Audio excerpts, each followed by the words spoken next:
Atrial septal defect, ASD, explained. This congenital heart problem is often found in newborns and infants. An atrial septal defect, or ASD, is commonly known as a hole in the heart, a congenital heart problem. While it is typically found in children, the problem may remain undiscovered well into adulthood. The defect in ASD is a hole in the atrial septum, which is the muscular wall that separates the right atrium and left atrium. In a normal heart, the right side pumps blood poor in oxygen and the left side pumps blood that has been oxygenated. The defect allows the two types of blood to mix, resulting in the blood that travels through the body carrying less oxygen.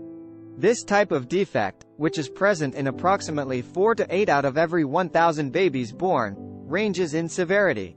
The larger the ASD, the higher the likelihood of symptoms such as fatigue and shortness of breath. Types. Atrial septal defects fall into 3 categories.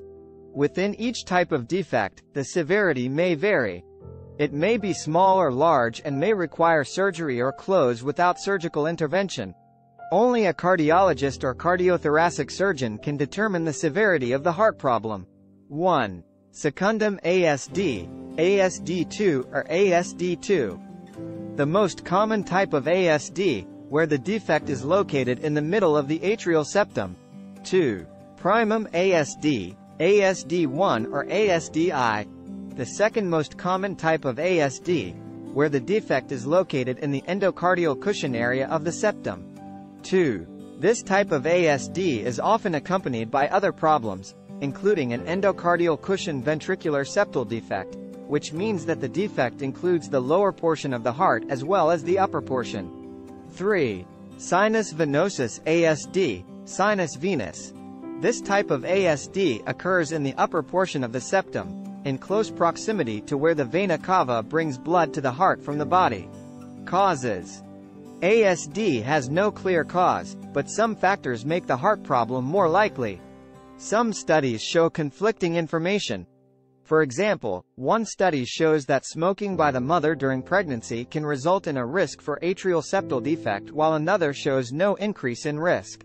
What is interesting though is that both parents can contribute to the risks of a child developing an ASD with their lifestyle choices. Contributing factors. 1. Maternal, mother, alcohol use.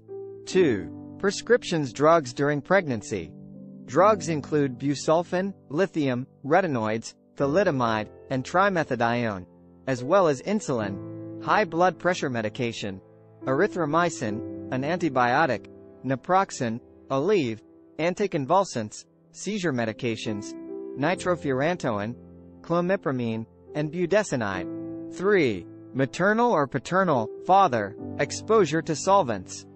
4. Paternal cocaine use. 5. Paternal heavy smoking. 6. Maternal diabetes and phenylketonuria. 7. Maternal urinary tract infection. Signs and symptoms. Many ASDs are minor and cause few symptoms if any. In many cases, a heart murmur may be the only sign that a defect is present. In other cases, symptoms may be severe. This is greatly dependent on the size of the defect. Many of these problems do not show up until the defect has been present for many years, often unnoticed until adulthood. Children are less likely to show symptoms. 1. Right side heart failure. 2. Arrhythmia. 3. Stroke. Turbulent blood is more likely to clot, which can travel to the brain and cause a stroke. 4. Heart murmur. 5. Pulmonary hypertension. 6. Weakness or easily fatigued.